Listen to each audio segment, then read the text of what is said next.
গ্রেফতার কলকাতা পুরসভার আরও এক তৃণমূল কাউন্সিলর। পুলিশের জালে তৃণমূল কাউন্সিলর বাপ্পাদিত্য দাশগুপ্ত, কলকাতা পুরসভার 101 নম্বর ওয়ার্ডের পুরপিতা বাপ্পাদিত্য আমাদের সঙ্গে রয়েছেন। আমাদের প্রতিনিধি সুশোভন রয়েছেন, আমরা সুশোভনের কাছে সরাসরি চলে যাবো। সুশোভন, এই বাপ্পাদিত্য দাশগুপ্তের বিরুদ্ধে পাটুলির যে ঝিলপাড় এলাকার দোকান, সেই দোকান থেকে তোলাবাজির অভিযোগও রয়েছে। একেবারে সেই অভিযোগ রয়েছে, তার কারণ ব্যবসায়ীরা তারা অভিযোগ করেন যে একেবারে সেই সমস্ত জায়গায় এই বাপ্পাদিত্য দাশগুপ্ত তার দলবলের লোকেরা তারা কিন্তু তোলাবাজি করে এবং যে টাকা চাওয়া হয় তার নেপথ্যে বাপ্পাদিত্যকেই দেখানো হয়।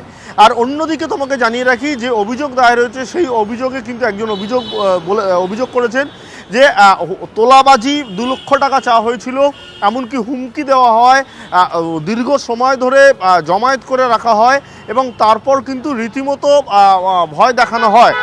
স্বাভাবিকভাবেই কিন্তু অভিযোগ দায়ের হয়েছে, বাপ্পাদিত্য দাশগুপ্ত গ্রেপ্তার হয়েছে এবং তোমাকে দেখাবো যে সকাল থেকেই কিন্তু একেবারে যারা ভারতীয় জনতা পার্টির যারা রয়েছেন তারা কিন্তু একে একে রয়েছেন এবং তুমি দেখতে পাচ্ছ যে অনেকেই, যেমন গতকাল আমরা রাত্রিবেলা দেখেছিলাম যে একেবারে জমায়েত রয়েছে, সেগুলো রয়েছে।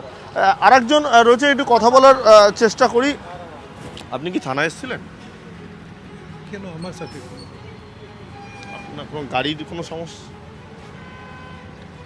এবং দেখো, তোমাকে একেবারে বলবো যে মূলত যে অভিযোগ, সেই অভিযোগ মূলত দায়ের হয়েছে এবং সেই অভিযোগ দায়ের হওয়ার পরে কিন্তু বাপ্পাদিত্য দাশগুপ্তকে গ্রেপ্তার করা হয়েছে এবং আজকে আদালতে পেশ করার পর নিজেদের পথে চাওয়া হবে। ধন্যবাদ তোমাকে।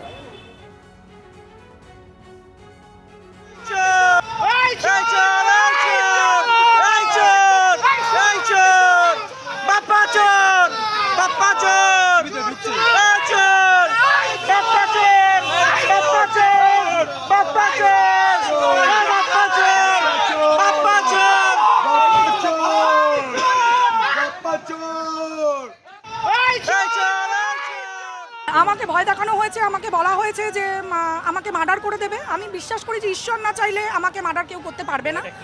বাপ্পাদিত্য লোকজন আমাকে ভয় দেখিয়েছে। ওখানে বাপ্পাদিত্যর লোকজন বলতে নাকতলায় কিছু ঘনিষ্ঠ বাপ্পাদিত্যর, মানে আমার ঠিক নামটা মনে পড়ছে না, তারা আছেন, প্রমোটাররা, তারা আমাকে ভয় দেখানো হয়েছিল এবং কৌশিরও কিছু মানে পুলিশের লোকজন, যে আমাকে কিছু টাকা দেওয়া হবে। আমার মামলাটা বিকাশ স্যার লড়ছেন, বিকাশ রঞ্জন ভট্টাচার্য, তাকে গিয়েও টাকার প্রলোভন দেখানো হয়েছে, কিন্তু সেও সেখানে সেটেলমেন্ট হয়নি।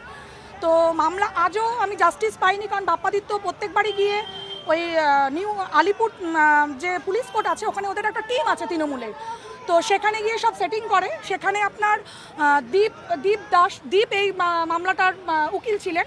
তো আমি তখন, দেখুন, আমার অত পয়সা কড়ি ছিল না এবং তমালদার যে ছেলে আছে, কি একটা ছেলেটার নাম আমার ঠিক মনে নেই, তো তারা গিয়ে এরা মানে এত হইচই করে যে আমি সেখানে আজও পর্যন্ত জাস্টিস পাইনি। গতকাল রাতে তোলাবাজির অভিযোগে গ্রেপ্তার হয়েছে বাপ্পাদিত্য দাশগুপ্ত কাউন্সিলর, একে একে গ্রেপ্তার হচ্ছে। সকালবেলা ভগবানের নাম নিন, ওইসব নাম বাদ দিন, যে যা করবে তার ফল ভুগতে হবে।